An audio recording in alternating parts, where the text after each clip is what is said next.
আমি সিয়াম সাকিব। আমরা এই ৩ জন মিলে আজকে যাচ্ছি কলাকান্দা। একটি মিনি ফুটবল টুর্নামেন্ট আছে সেখানে। তো সেখানে মূলত সাকিব খেলবে, এইজন্য আমাদের যাওয়া হচ্ছে।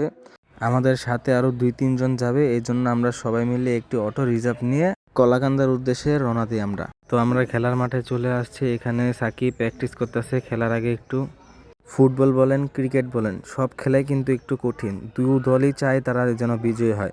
তো দেখতে দেখতে খেলা শুরু হয়ে গেল। আমার দেখা মতে এবং আমার জানা মতে আমার বন্ধু সাকিব খুব ভালো ফুটবল খেলে। ওর ভালো খেলা এবং ভালো পারফরমেন্সের জন্য আমাদের অত্র এলাকার মধ্যে যদি কোনো খেলা হয়ে থাকে তাহলে ওকে হায়ার করে নেওয়া হয়।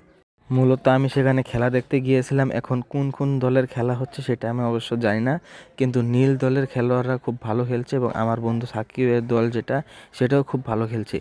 দুই দলেরই এত পারফরমেন্স ভালো দিচ্ছে যে কোনো দলই এখনও গোল দিতে পারছে না। তো দেখতে দেখতে হাফ টাইম দিয়ে দিল। ওরা এখন বিশ্রাম নিচ্ছে এবং পরবর্তীতে হাফ টাইমের পর কীভাবে গোল দেওয়া যায় সেটাই ওরা প্ল্যান করছে। হাফ টাইমের পর তারা দুটি দলে খুব ভালো একটি অ্যাটাক দিচ্ছে, কিন্তু দুঃখের বিষয় তারা একটি দলও একটি গোলও দিতে পারেনি। খেলা চলন্ত অবস্থায় বল গিয়ে একটি বাচ্চার গায়ে লাগার কারণে সে ভালোই আঘাত পায়। তারপর কিছুক্ষণের জন্য খেলা বিরত থাকার পর পুনরায় আবার খেলা শুরু করা হয়। এখনও কোনো টিম গোল না দিতে পারায় খেলাটি ড্র হয়।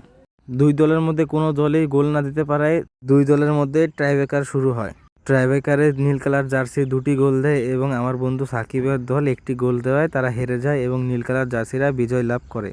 তো আজকে ব্লগটা এখানে শেষ করলাম। পরবর্তী ব্লগের জন্য অপেক্ষা করুন এবং আমার অ্যাকাউন্টকে সাবস্ক্রাইব এবং ফলো দিয়ে রাখুন। ধন্যবাদ। আসসালামু আলাইকুম।